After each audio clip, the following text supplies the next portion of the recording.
Hey friends, if you encounter the error file too large, the file is too large for the destination file system, then please watch this video. I will guide you through the resolution. So here's what you can do.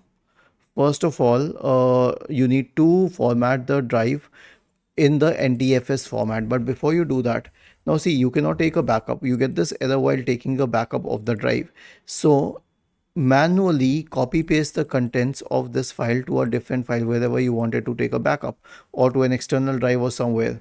Now reformat this drive, right click on it, select show more options, select format, make sure that quick format is selected, and make sure that the file system is NTFS, which is the new file system.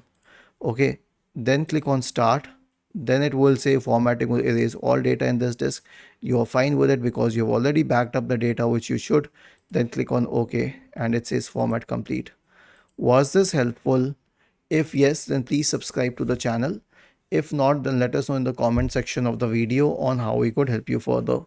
Thank you for watching this video and have a nice day.